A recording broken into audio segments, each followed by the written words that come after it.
বন্ধুরা কেমন আছেন আপনারা? আশা করি ভালো আছেন।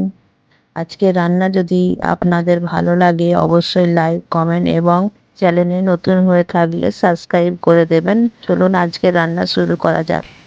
প্রথমে আমি চিংড়ি মাছটাকে ভালো করে ধুয়ে নেব।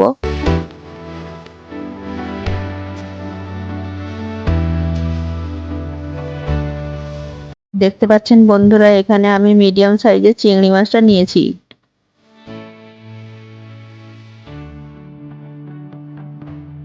আমি চিংড়ি মাছটা খুব ভালো করে ধুয়ে নিয়েছি। এখানে আমি দুটো মিডিয়াম সাইজের আলু সরু সরু করে কেটে নিয়েছি। এখানে আমি 4টে পটল কেটে নিয়েছি। এখানে ধুয়ে রাখা চিংড়ি মাছটা নিয়ে নিয়েছি এবং দুটো পেঁয়াজ কেটে নিয়েছি। দুটি টমেটো, দুটি কাঁচা লঙ্কা কেটে নিয়েছি।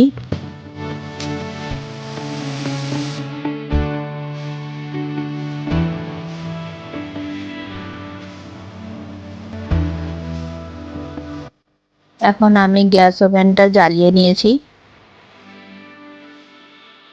এবারে গ্যাসের উপরে কড়াটা বসিয়ে দিলাম।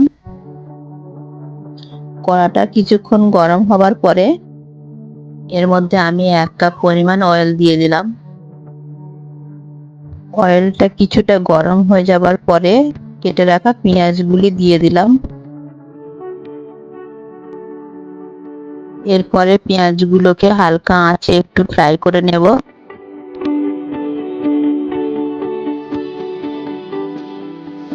এরপরে ধুয়ে রাখা চিংড়ি মাছটা দিয়ে দিলাম। এবারে এটাকে 2 থেকে 3 মিনিট ফ্রাই করে নেব।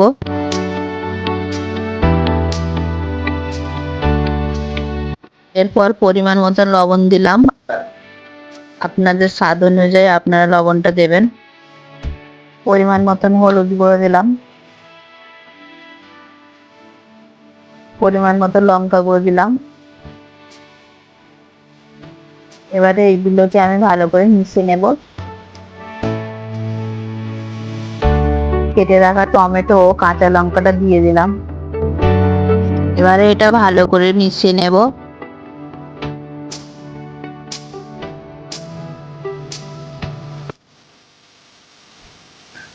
এবারে কেটে রাখা পটলগুলো দিয়ে দেব।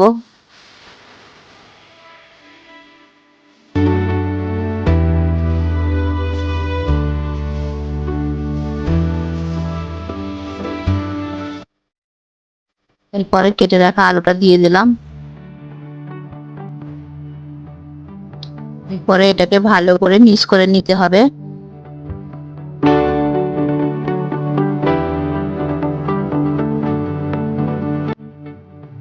2 থেকে 3টে রসুন বাটা আমি দিয়ে দিলাম। এরপর এটা আমি ভালো করে মিক্স করে নেব।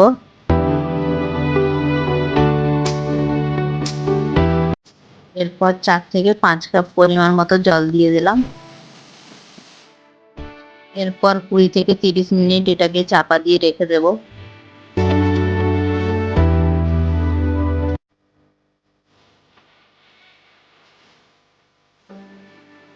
দেখতে পাচ্ছেন বন্ধুরা, এটা খুব সুন্দরভাবে তৈরি হয়ে গেছে। আপনারা বাড়িতে ট্রাই করে দেখতে পারেন। আরো সুন্দর সুন্দর রেসিপি ভিডিও দেখার জন্য আমার চ্যানেলটা সাবস্ক্রাইব করে পাশের বেল নোটিফিকেশন অন করে দেবেন।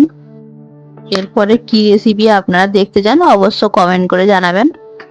বন্ধুরা, আবার কোনো নতুন ভিডিওতে আপনাদের সঙ্গে দেখা হচ্ছে।